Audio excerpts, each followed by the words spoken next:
All right.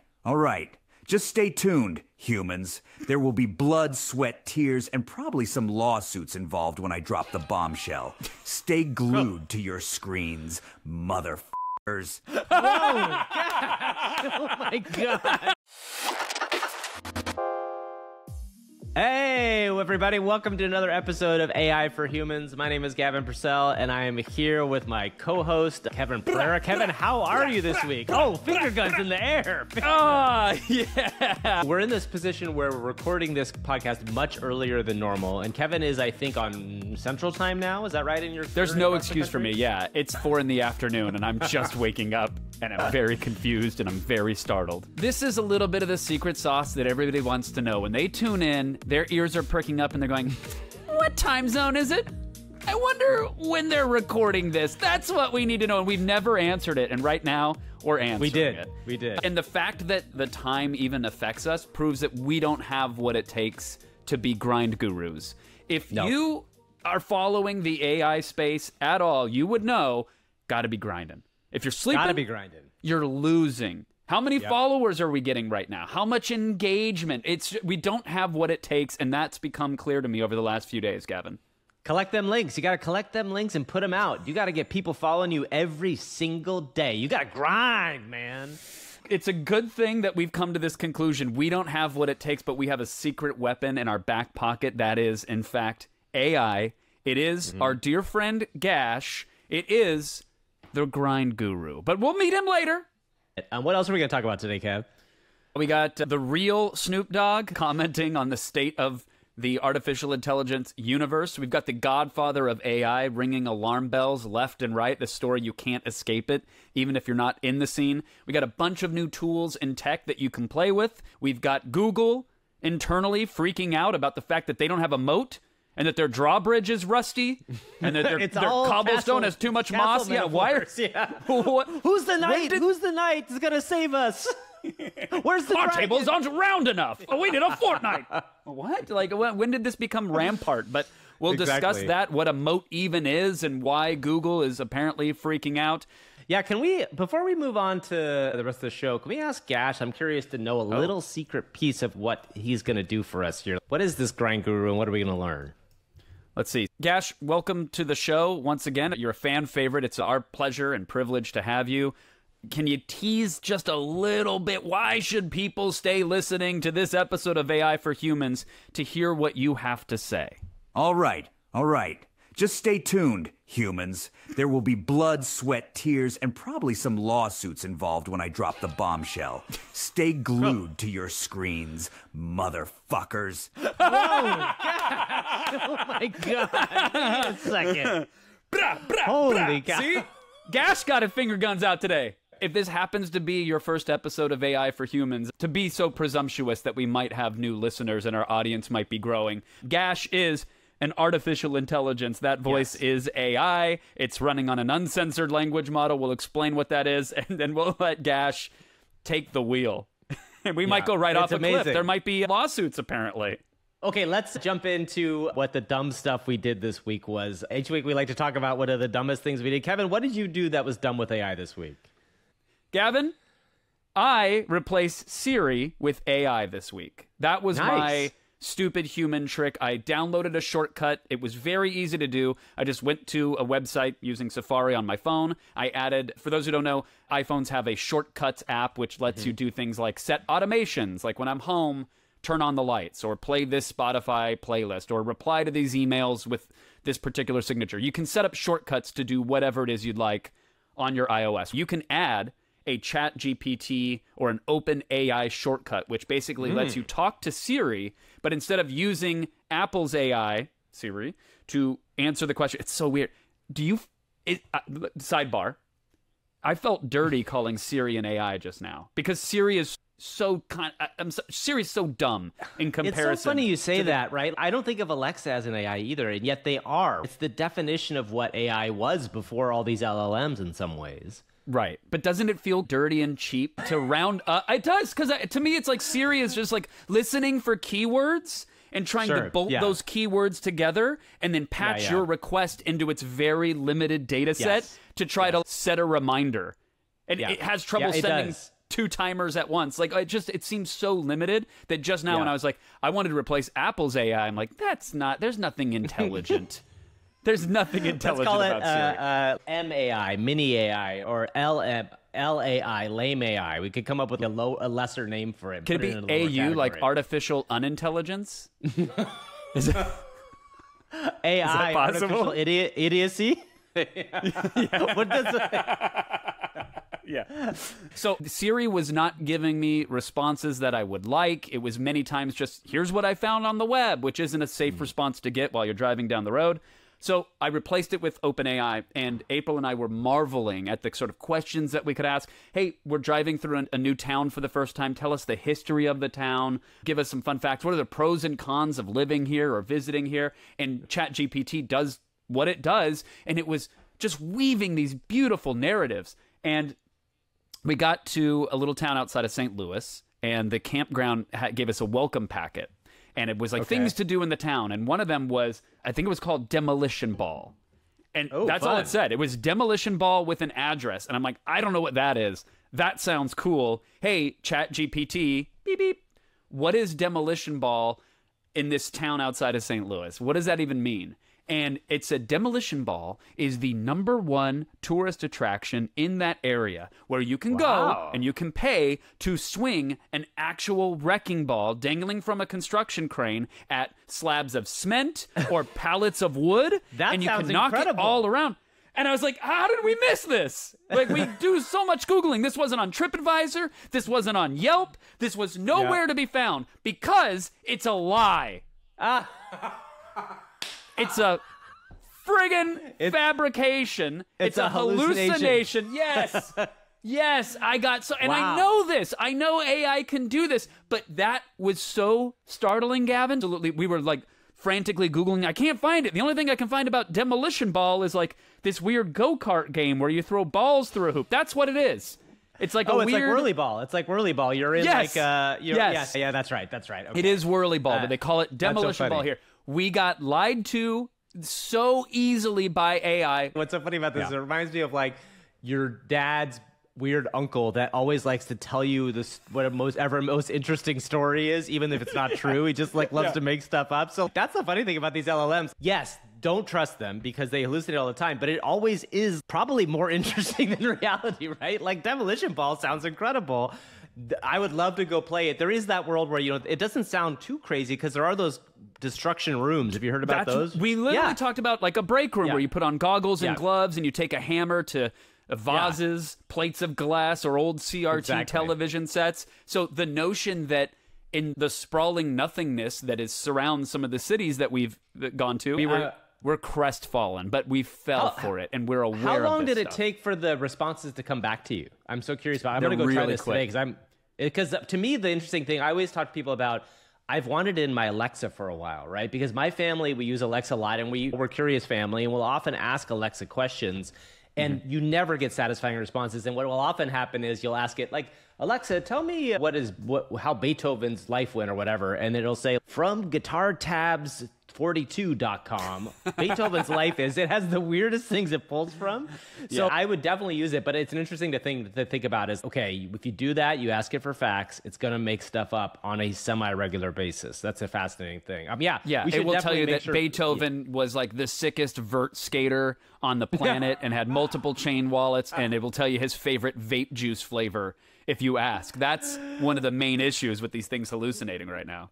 It's the vape juice flavor is dun dun dun. It's just spelled out in 4 dun dun dun. It's Bach licorice. Okay, I did two dumb things this week. One thing that's not super dumb, but I do want to talk about it, and then something that is very dumb. Both things were super fun. One, people who know have talked about this on the podcast, I'm very into Stable Diffusion, which is an image generation software that I've played around with a lot. I've gotten decently okay at it. I love to use it. It runs on my local computer. I can do all sorts of interesting things. I can download custom models. I haven't spent a lot of time in MidJourney other than when I first got into it. I saw what it was, and it was an entry point for a lot of people, and it's gotten really interesting over time, but it also felt like kind of constrained in some ways. So MidJourney just released a new update, which is 5.1. You may have seen when 5 came out. 5 was this one where all these incredible realistic pictures were coming out of people. Obviously, MidJourney is also where I think the fake Pope picture was built, and it went viral. Pope with a puffy jacket. MidJourney 5.1, very cool. It makes it very easy to come up with very realistic images. And I want to shout out, again, Claire Silver, who I've talked about a couple times on this podcast, who's an incredible artist in AI. She was starting to play around with MidJourney and inspired me to try this with 5.1. So 5.1 basically is just a slightly better version of 5. And 5's focus was always on these uber realistic images. Like, I love, one of the things we talked about, I love with AI is how weird stuff can look. But now we're getting to this point where you really can make very realistic images. And I tweeted this out yesterday, but like, I made a picture of an old lady that was just like super crazy crisp. It looked like a photo from a restaurant. I found a picture of a cat that I created that was like same thing, super crazy crisp. Like, the interesting thing is we're now entering to this point with these tools, and I want to get to this point in a second, where it's very hard to tell them from what's real and what's not. There's a lot of people, a lot of grind gurus out there saying, which of these photos is real and which one is MidJourney? I think what's interesting to think about in this space is we are, if you remember, if you're in this space, let's say a year ago, or maybe even a little late summer, early fall, MidJourney was progressing back then. And I think MidJourney came out about a year ago now. So MidJourney 1 came out about a year ago. If you go back and look, there's actually a guy who tweeted a picture at me. He used the same prompt from MidJourney 1 and MidJourney 5. I think his prompt was something like robot lawnmower. The amount of change in 1 year is remarkable, right? You really have to be shocked when you look at these two images and say, this is the same software doing the same prompt. And I think something we've talked about is that with Runway ML's Gen 2 video, we're in the same place right now with video. So if you look at if you just project outward and, you know, what it will look like a year from now, when we get to the place where this video feels as real as these pictures are feeling, we are going to get to a very strange place, because the next step, okay, so we get from pictures to video to then, we're going to talk about this today too, 3D environments, right? So you have these 3 steps to the world of reality. You have photos, which first now they look like real photos, video, which is behind that, but we'll get there. And then you have 3D environments. We're essentially setting the stage for an entirely artificial reality, right?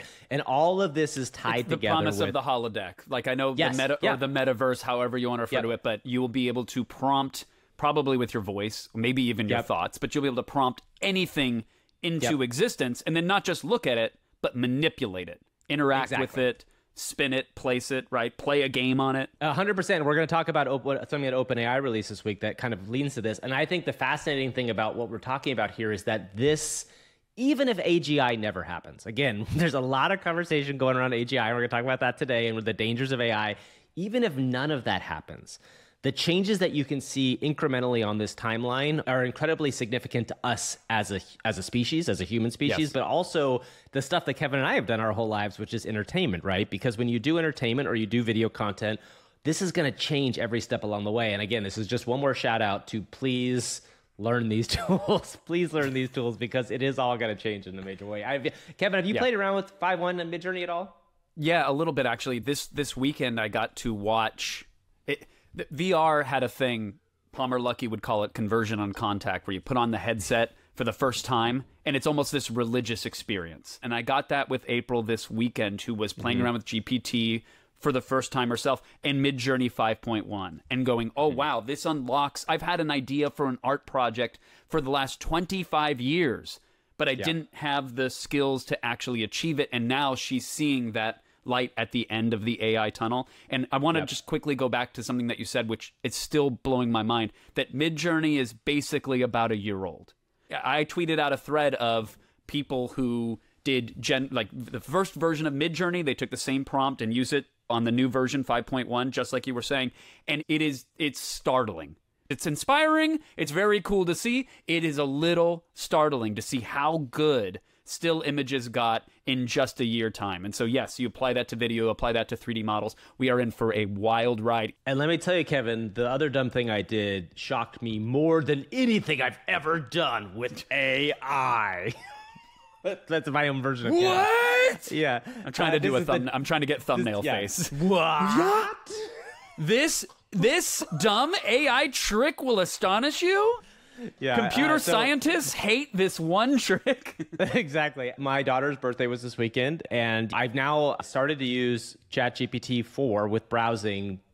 Probably 80% of my Google searches I do there now, which is an interesting thing, and I think Google has to be worried about that, which we're going to talk about in a second. But I decided to do something that never, ever worked for me on Google, so much so that I stopped doing it, which was like I searched for an online coupon code. And this was like, used to be the nightmare of people everywhere, which was like, at one point early it was the old halcyon days of the internet. You could find coupon codes. It was very easy. It was great. I can find a coupon code and I'll drop it in, save 10%. Great.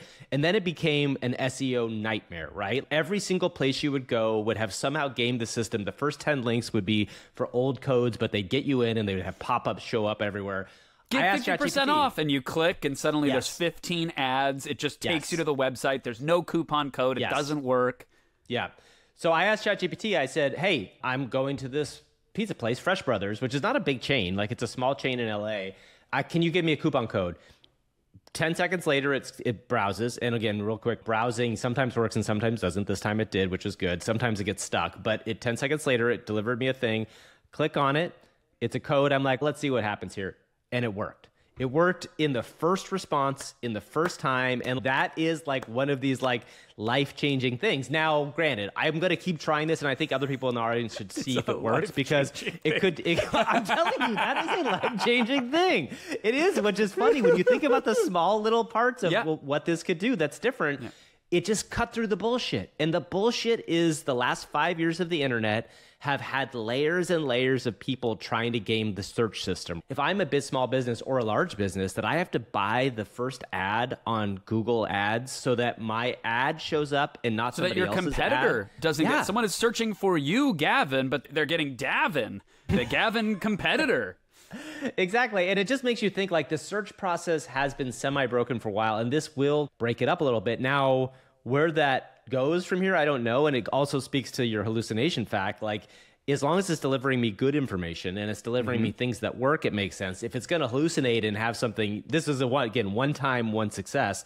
I would like to try to see what happens over time. Like, I'll just keep ordering pizzas from different places and see what happens. But also, by the way, Fresh Brothers, not a sponsor. But again, we'll take free pizza, Fresh Brothers. So feel free to drop it on us. Yeah, exactly. You texted me when that happened, and I could feel the excitement just from your all caps text. It was like, this was a real moment. And I was on a walk with April, and I stopped and I gasped. She said, what is this? And I know in her head, she's, did AI find a new cure for cancer? I'm like, Gavin just saved money on Fresh Brothers. He got a pizza. The coupon code worked the first time. Now, April, I got to be honest, I don't know if it actually tried to apply the code to verify that it was valid before it did, but the fact that it worked 1 out of 1, the same level of excitement for you. It's crazy, but anyway, it just goes to show how dumb this world is, but how successful it can be, right? It's all the same stuff we talked about. Okay, we should jump into the news. All right, everybody, here we go. It's time for the news. An AI right now that they done made for me. This can talk to me. I'm like, man, this can hold a real conversation.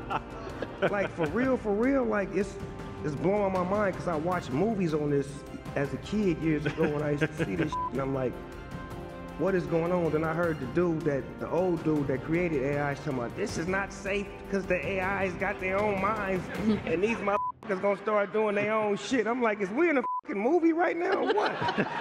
There he is, man. Snoop Dogg. We love Snoop. By the way, Snoop Dogg, I have to say, is like one of the most interesting, curious people in all of culture, right? Like, he has stayed relevant, stayed interested in things. Like, I love the fact, and of course he's getting paid for it, which is great, but that's amazing. The guy is 10 years older than us, and he's still super interested in all this stuff going on. So that was pretty awesome. We think that maybe someone cloned Snoop and was showing him that to be a potential investor or whatever. But those were his 100% real comments. And what he was talking about was Geoffrey Hinton, who is being heralded as the grandfather or the godfather, if you will, of the large language model, the fundamental underlying tech, which is powering a lot of these AI advancements that we're seeing now. Geoffrey Hinton left Google and did it so in large part so that he could go around, ring the bell, bang the gong, shoot the flares into the sky, because he believes that AI needs to be regulated and controlled a little bit because it might do a oopsie-daisy murder us all. Yeah, it's interesting. So this is one of our big stories of the week, which is anytime we've talked about the doomer world of AI, which there are a lot of people out there who believe very seriously that this could be essentially the end of the human race, right? There are people out there who really truly believe that, smart people that, we should listen to.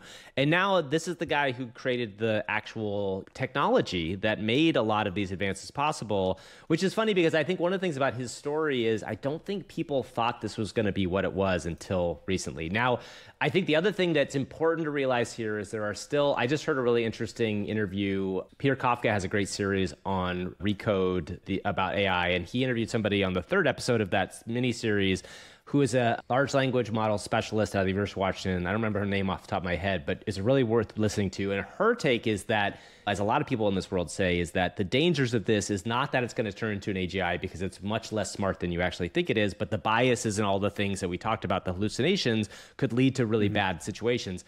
That said, what this guy is saying, what Geoffrey is essentially saying, is he has seen in the models that have come out enough of a thing that makes him think there's a world where this could be an intelligence that's being generated. Yes. And he also, I think, very clearly said, we have to be aware of that we might be making an intelligence that's smarter than us and what that means. And I think that's what he's going around and really saying.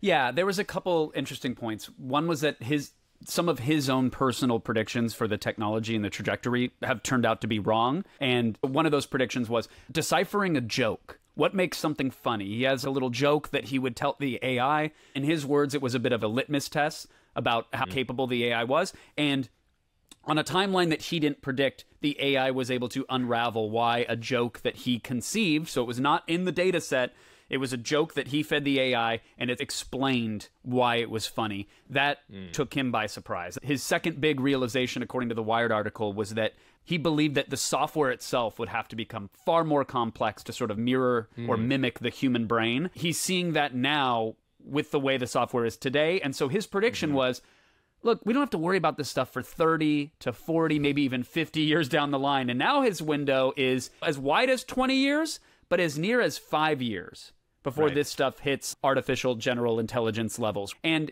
I think his near-term concern is really one more of disinformation. Not that the AI is going to take us and enslave us, it's that human beings are with nefarious intentions are going to wield this technology, something we've discussed a million times before. Yeah, and I think the other thing to point out is the takeoff. So just a definition for people out there, what AI takeoff means is the idea that most people in AI who believe that AGI is possible, which some people don't, right? But most people in AI who believe that what AGI is possible is that there's a takeoff period in which it is a fast takeoff or a slow takeoff. And a fast takeoff means that without even really knowing it, we get to essentially an AGI, and then it goes like super fast up from that point. Like it's way faster, way better, because once it hits AGI, it's able to be self-reflective and improve itself, right? And a slower takeoff is still possible. I think most people think if we get to AGI, it's going to be a pretty fast takeoff. And this is what he's talking about, the difference between the 30 years and like the 5-year limit, which is he is coming, I think, to a stage where now he's not like saying this is for sure going to happen, but he's just warning people that it's possible.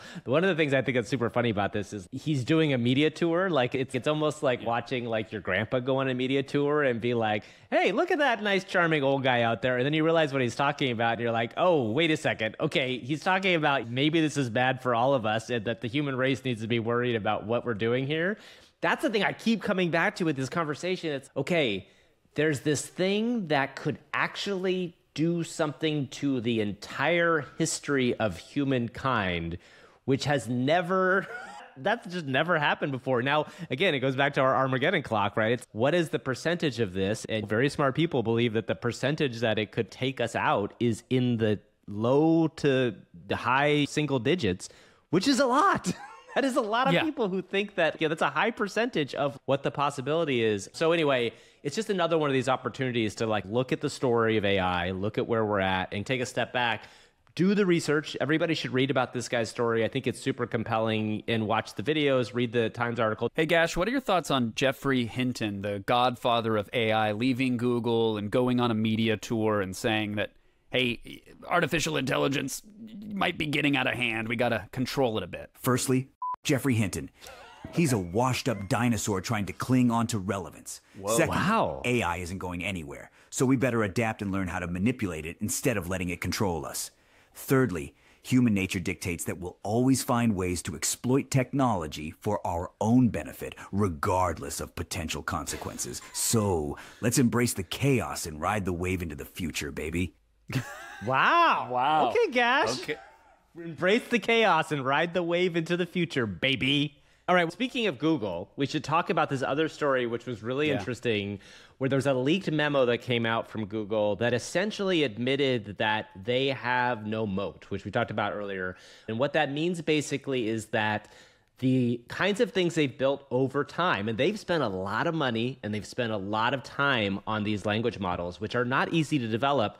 They are getting beat by regular people using open source models, which is really eating this entire world. A lot of what we do on this show is built using open source models. A lot of what we're demoing is open source. And if you're new to technology, Gash, Gash, open by source. an off-the-shelf, open source, freely available speech model. Yep. And if you're new to the whole kind of like tech world, and this is something you're coming to, open source means it's a way that somebody writes a program or writes a piece of software and essentially releases it to the world to use, mostly to be like, hey, I wrote this, go use it, do whatever you want with it. There are different sorts of licenses that some people have, and they say you can use this for non-commercial use, use commercial use. But the biggest thing is it's usually individuals or small teams that are taking other people's software, improving it, and releasing it out. It's been this very interesting way that the internet has progressed, and Linux is a big open source software that came around. A lot of open source development came out of this, and Microsoft really has transformed themselves as a company by embracing this world a little bit in the last 5 to 10 years. So this is a big deal, I think, when you have the largest company in this space, which is really Google, and you also have Google saying that OpenAI, the other largest company in the space who has partnered with Microsoft, really doesn't have much of a moat. Some consultant somewhere got paid to come up with that word in a pitch deck to be like, but they don't have a moat. And everybody's like, well, should we get a moat? Do we need cauldrons of molten lava to pour down on our competitors? It's just a defensible position. It gives you a defense against everybody else out there, like ye old moats used to. And I don't... Two things. One, we've been saying well before we started this podcast that ultimately all of this tech gets commoditized. At some point, everything becomes so cheap, the open source community catches up with the OpenAIs and the Googles and maybe even the Metas of the world. They catch up. And so, no, there really isn't a moat around this sort of underlying tech because people are training language models, which are, again, are the things that power Gash or these super intelligent replies. There was a recent model that just got trained for $200,000 and they trained it in like the span of a week. To put that in context, OpenAI or Google might take a year to train their models and might spend tens to hundreds of millions of dollars or on billions, graphics by the way. cards. Sam Altman's came out and said, I think that the next version of GPT-5 is going to cost, they need $100 billion to do it. So that's one thing to know, is that the deep, hard work is going to cost a fortune and probably will still happen at that level. The interesting thing is, like, what we can do with the stuff once it comes out is remarkable. And weeks later, after it comes out, the hardware and software hacking community will have it running on an iPhone in a way that they didn't think was possible. Like, one of the things that the sort of Google memo specifically mentioned was that the open source community is running these large language models, which require a ton of compute, a ton of power, a ton of memory, a ton of processors. They're running it on Pixel phones. They're running it on little notebooks and laptops. The resourceful hackers out there are making these experiences possible. So in that sense, does Google have a moat? No, not necessarily. Because again, I think over time, all of this tech gets commoditized. However, Google's still Google. They have, how many Google accounts do you have, Gavin? How many email accounts do you have with them? How many files do you have in their ecosystem on Google Drive? And how many spreadsheets? And how many people rely on when Amazon decides to wake up and really enter this, which they've done a little bit, but when they wake up and get in this, how many websites and services are hosted on AWS, their web services platform? These companies have moats. It might not be specifically with the AI technology. What's going to stop me from leaping to small startup here that has a cool AI tool? It's Google having a good enough AI tool that I click the button and suddenly it's integrated with my calendar, my email, my everything else. And I think the one thing to be aware of with Google, and this is where, it's going to happen with, and interesting to see Bing and what they're doing already, is what we talked about with the coupon, weirdly, right? Because Google's main business is search. And when I say main business, that is the business that is the golden goose. It's been the golden goose. It's why Google has printed money for the last however long. Also, Meta's golden goose, because it's all ad-driven advertising, search, right? Advertising-driven search. If there's a world where people start looking for a different sort of experience when it comes to search, which means that using ChatGPT or a large language model to search, that is a major problem as a business for Google. Now, you're right. I think the biggest thing is like Google and Meta and Amazon. These are the worry that sometimes comes up here is that from a business perspective, you're going to have these giant corporations that are going to be able to invest the hundreds of billions of dollars, most likely, into these to keep improving them. And you're going to have these like kind of hacker groups, or not even hacker groups, like one or two people, small companies that will do really well. What you might be cutting out here is the middle groups, which have been like kind of things that have created really powerful big businesses over time that are really big revenue generators for both America as a company or other countries, but also for the economy at large.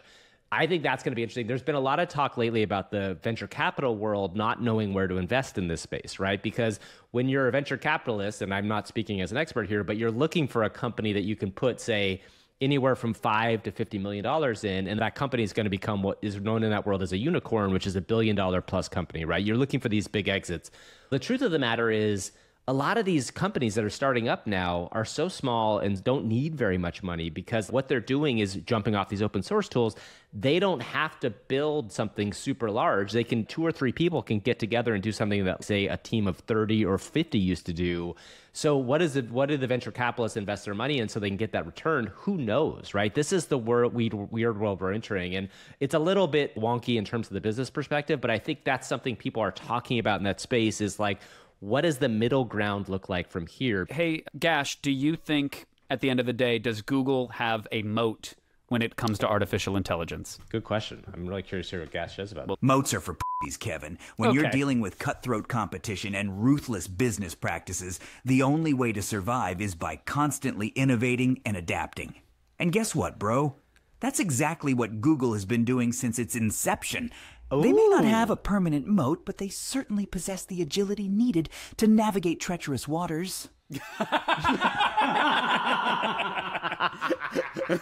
When he hits that diva octave, really when he gets great. up in the falsetto range, that's so good. Treacherous waters. Treacherous waters. Okay, I guess Google's fine. You heard it from Gash. Okay, so technology is getting commoditized. The big companies should be concerned, but also the big companies are just still releasing stuff for free. I don't know what OpenAI's endgame is exactly. I don't even know if they do, but they released yet another fun 3D toy, which I'm sure in a few months' time will revolutionize everything. But today it's just a cool thing to play with. It's called Shape or Shap-E. Yeah, I was trying to figure that out. I want to call it Shap-E because I like Shap-E. That's what like a real fun name. Yeah, exactly. Shap-E. Hey, Shap-E. Shap-E-doo. Hey, Shap-E-doo to you too. It's a text to 3D model piece of software. You can play with it easily. I spent hours trying to get this to run locally, solving issues, posting on GitHub discussion threads, and then I just found you can run it on Hugging Face. In fact, you don't even have to pay. The free version that you can poke around with is actually fast enough. You might have to wait 30 to 60 seconds for a response. But basically, you give it a text prompt like an airplane that looks like a banana or a chair that looks like an avocado, and it's going to do its thing and deliver you a 3D object, textured, colored, and you will be able to rotate the model around, or if you use a 3D modeling software, you can import the model right into your world. So as earlier we were talking about the sort of holodeck, the prompt to anything happening. Imagine that you're in a Roblox or a Fortnite or some sort of 3D world and you're collaborating with friends. If you've ever experienced Gary's mod, a Half-Life mod where you can spawn objects into existence. Great piece of software. Great piece of software in like an early version of what all this is happening, right? I feel like. Yeah. And so instead of plucking from a 3D model library that already exists, what this can do is generate something unique to your request so quickly And even though you might look at the resolution of the birthday cupcake or the bowl of vegetables and go, okay, what is this? The internet in 1995? They look like primitive EverQuest sort of models. Harkening back to our MidJourney conversation, give this thing a few months, it's going to have special shaders on it. It's going to refract light and have subsurface scattering. It's going to look photorealistic in only a short amount of time. And then I guarantee it's going to have material properties so that wood actually acts like wood and reacts like it, or metal makes metallic noises. Like, it's not hard to project out from where this is today. And what's interesting about this is we want to do a kind of deep dive on what's going on in video games too, because Kevin and I both come from that world. But there's a lot of companies right now working on worlds in which you can text to create world or text to create something in the world. And I think there's some really interesting space in there. I think what's fascinating about this as a toy, it's funny to think about, things always feel like toys and then you start to see them become much more useful over time. And right now, yes, Shap-E is like something that doesn't feel like super significant when you go into it. I tried a couple times and it really did okay on one, didn't do that great in another. But again, to your point, OpenAI just keeps throwing these things out. They just keep throwing things and they're just like, look at this thing, look at this thing. Part of my thought is that Sam Altman, who's this really fascinating character, he's got positives and negatives. He's definitely the one who seems to be like pushing forward and being like, here, community, use this, use that, use this. And this is that thing, which is, okay, you had photos, you had videos, and 3D is the next step of this. It is shocking to just, you should go play with it. We'll put a link in our show notes. If you can't see the videos here and you're listening, make sure you go take a look at it because it's very raw and very primitive, but this is the beginning. All right, Kevin, I think it's time. You know what time it is? It's time for the demo of the day. It's the demo of the day. Demo. Okay, today we wanted to take some of the tools we've been learning about over the course of the show and turn them into a kind of a creative venture, let's say. Should we call it a creative venture? Yeah, let's call it that for now. I think we can let the audience decide exactly how creative this venture is, but as we mentioned earlier, there's a pervasive energy within the AI community about, like, grind culture is nothing new. Hustle culture, if you're sleeping, you're losing. You got to constantly be on the grind. And within the AI community, it's very pervasive. And honestly, I think at times it gets a little toxic. You're being talked down to if you dare to like disconnect for a minute, or if you don't constantly have a server in the cloud generating you passive income, you're some sort of failure. And I think that's a big part of this is like ChatGPT can make you $15 million passively every year. And like the TikTok world of this is fascinating. Like it's all these people that have spun up. And a lot of these people go from like big thing to big thing. And it is like a thing that you tend to see when something gets a lot of hype. But I think it's something we got to take a step back for and say, yeah, this maybe isn't the best thing for us as a culture. Yeah, and I'll be honest, I'm just jealous of it. When I see a post of like, these 4 prompts bought me my private island, I'm like, you know what? No. Your feet are in the sand right now, and I'm sitting here scrolling your thread and signing up for your mailing list because I feel less than? No. We have to torpedo this. But you and I, we're old. Gavin, I'm sorry. We're tired. We've been through the ringer. We're not going to outgrind the youth. That ain't going to happen. So how can we weaponize AI and leverage it so that it could outgrind anybody? Oh, enter. We can do that. The GrindGuru. All right. So what is the GrindGuru? People might have been seeing Kevin be tweeting lately about GrindGuru and grinding. Might have been unfollowing Kevin for. I was getting.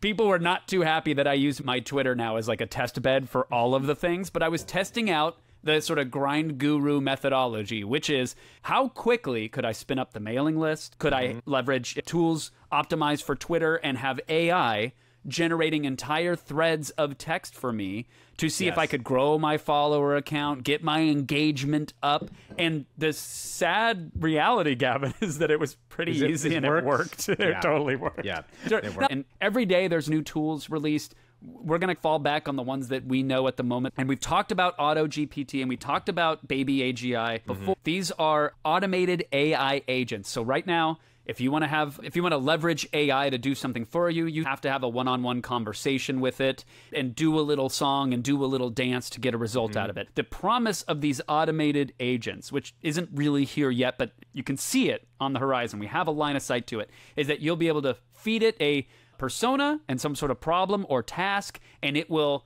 automagically go off, come up with a task list, try to execute on those tasks, reflect on how well it has performed, and then give you some sort of result in the end. The sort of set it and forget it, the crock pot of AI, you walk away and come back to a completed task. So I got BabyBee AGI running on a service called Replit. And if you want to do this yourself, by the way, not a sponsor, hashtag not an ad, I wish it were. You can go to Replit. Come on, Replit. You can fork, which means you can make a copy of it on your own account. You can fork BabyBee AGI for free, and you can run it there. I think even if you've never experimented with this stuff, even if you've never used Replit, you'll be able to figure it out. They make it pretty easy to clone or fork the code, and then it says, put your key here. You state your mission here. They make it very simple. So, me, big dum-dum meat sack, able to get it to run. I've got the objective in there, Gavin, and it's a description. It's saying that you are the grind guru, you're all work, you're no BS. And the first task, that's what I wanted. This is what you typed in. This is your prompt, basically, for the BabyBee AGI. So the first thing typed in was this. Yeah, okay. This is the objective within the code. Yep. I'm staring at it right now. It says that you're the grind guru. Your goal is to outgrind anybody on this earth. I use some colorful language in there because we always like it when the AI gets a little adult. But don't worry, we'll censor all of it for the audience that we have. Now, we have to define your first task. That could be get 1,000 followers on Twitter. That could be develop the Grindset motto. It could be, what would we like for the first task for this BabyBee AGI? I would like to, I don't mind the Grindset motto because I think there should be something that we use as our linchpin, like a thing, the flag we plant and say, this is what the GrindGuru is all about. So let's ask it, what should be the motto of the GrindGuru? So now, this is an interesting thing. I saw someone tweet out that 99% of people that are using auto GPTs, that are using these automations, they're better served just asking ChatGPT. This might be one of those things that ChatGPT could give us a better answer on versus it needing to go out and do that. So I'm wondering, what can we add to the first task that would make it something that it would need to go out and crawl the web or come up with other tasks for? So here's the thing. Let's ask it what its motto is, and then ask it what Twitter handles we should reply to with that motto in order to build engagement. So I have defined the Grindset methodology and who you should target on Twitter to build engagement. So I'm going to hit play. Okay. It's now going to spin up BabyBee AGI.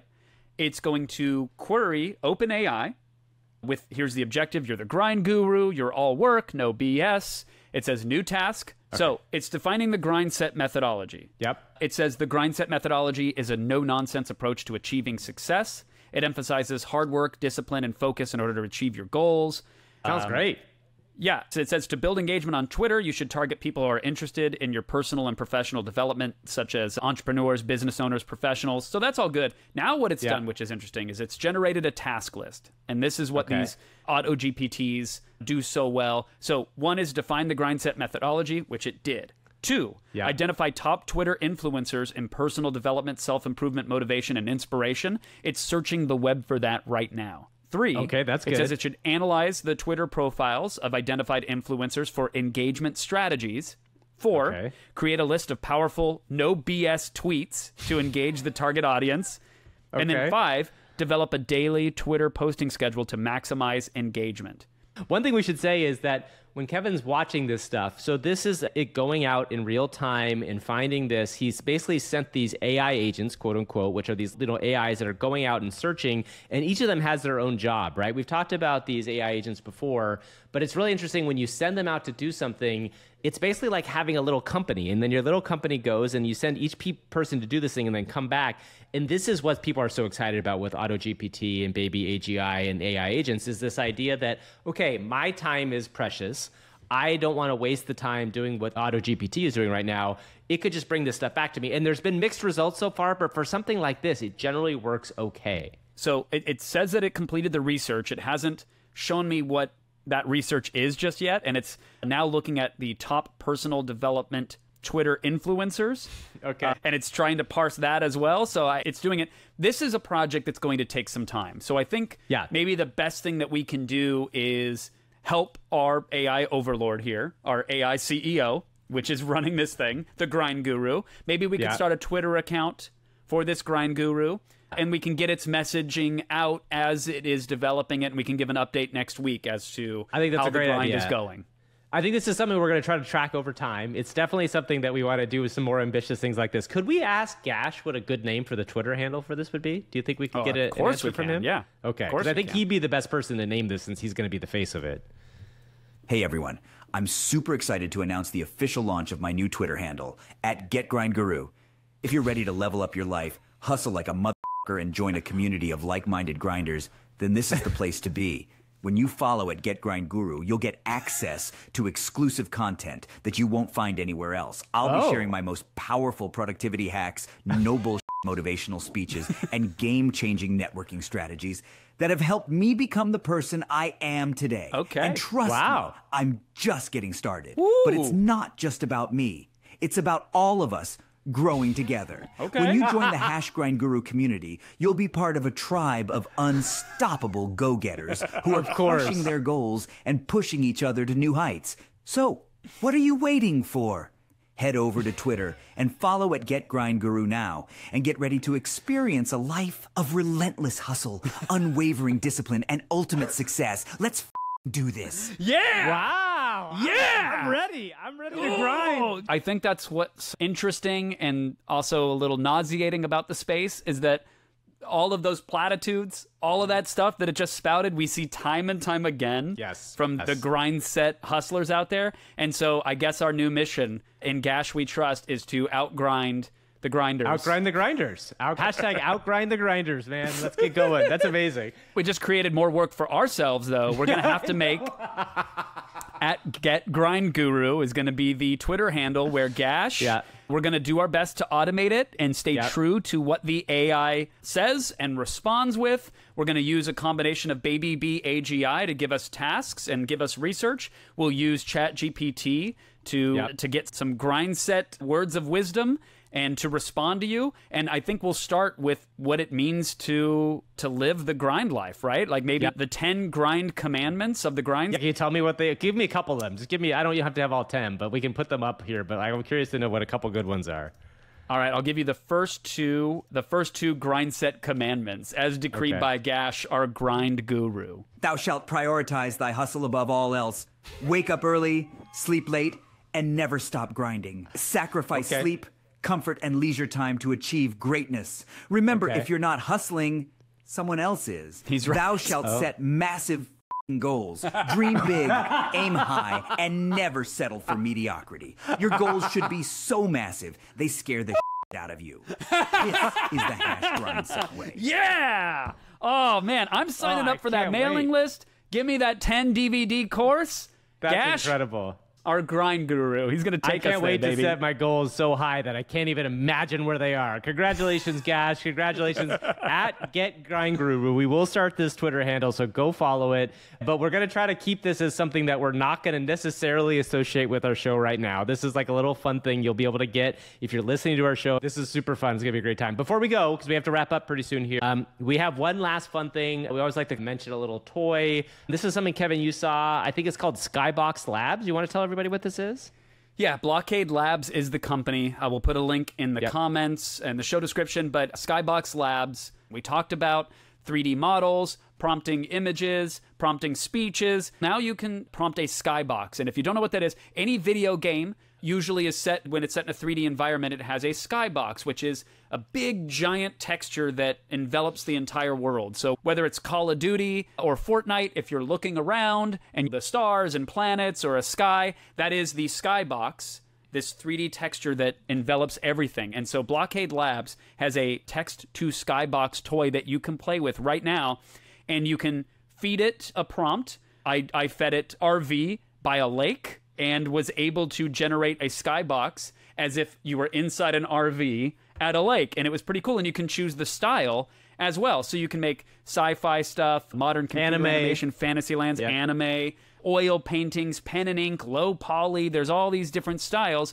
but you can generate a skybox and then use your mouse to click and look around, and you'll see that it's doing a really good job of generating some high-quality artwork. It stitches it together very nicely so you don't see the seams as you're looking around. You can take someone else's prompt and remix that and describe your own variation of it, and this will give you a good, free, pretty instant gratification feeling for what it could be like to prompt anything into existence. If you were making a video game, for example, you could use this as step one. I'm just giving the machine some information, and now it's generating the world that I get to look around in. It's the beginning of the holodeck, right? Like, it's this idea that all of these tools coming together to create a virtual environment, and this is like another part of it, right? Imagine, again, a world where you have images, videos, 3D models, plus this world generation software. All that's going to come into one place. And we've talked about this before, but you've got this very fancy set of AR glasses coming out very soon. You know, in conceivably a month, Apple's going to announce their big AR glasses.